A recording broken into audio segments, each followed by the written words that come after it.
নমস্কাৰ, মই পিংকি। সমূহ দৰ্শকক KFB মিডিয়ালৈ স্বাগতম জনাইছোঁ। অৰুণোদয় 3.0 মুখ্যমন্ত্ৰী ডক্টৰ হিমন্ত বিশ্ব শৰ্মাদেৱৰ ডাঙৰ ঘোষণা। বৰ্তমান হিতাধিকাৰীসকলেও কৰিব লাগিব এই আবেদন। অসমৰ প্ৰতিটো বিধানসভা সমষ্টিৰ 10,000কৈ হিতাধিকাৰীসকলক দিয়া হ'ব এই ধন। 37 লাখলৈ বৃদ্ধি কৰা হ'ব হিতাধিকাৰীৰ সংখ্যা। আবেদনকাৰীসকলৰ ৰেচন কাৰ্ড থকাটো বাধ্যতামূলক। অৰুণোদয় 0.3 যোগ্য মহিলাসকল হ'ব বিবাহ বিচ্ছেদিত মহিলাসকল, তৃতীয় লিংগ বা বিশেষভাৱে অক্ষম মহিলাসকল, বৃদ্ধা আৰু ৰোগীয়া মহিলাসকল, বৃদ্ধাশ্ৰমৰ মহিলাসকল,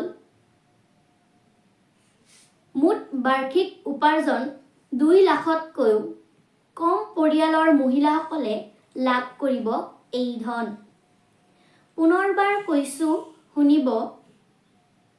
অৰুণোদয় 3.0 মুখ্যমন্ত্ৰী ডক্টৰ হিমন্ত বিশ্ব শৰ্মাদেৱৰ ডাঙৰ ঘোষণা।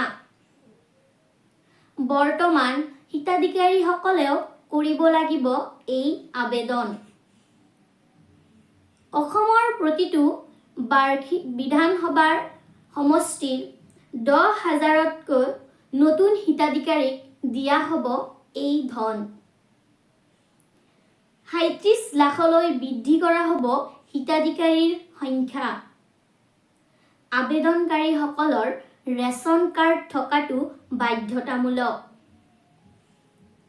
অৰুণোদয় 3.0 যোগ্য মহিলাসকল হ'ব বিবাহ বিচ্ছেদিত মহিলাসকল, তৃতীয় লিংগ আৰু বিশেষভাৱে অক্ষম মহিলাসকল, বৃদ্ধা আৰু ৰোগীয়া মহিলাসকল, বৃদ্ধাশ্ৰমৰ মহিলাসকল, মুঠ বাৰ্ষিক উপাৰ্জনৰ 2 লাখতকৈও কম পৰিয়ালৰ মহিলাসকলে লাভ কৰিব এই ধন। ধন্যবাদ।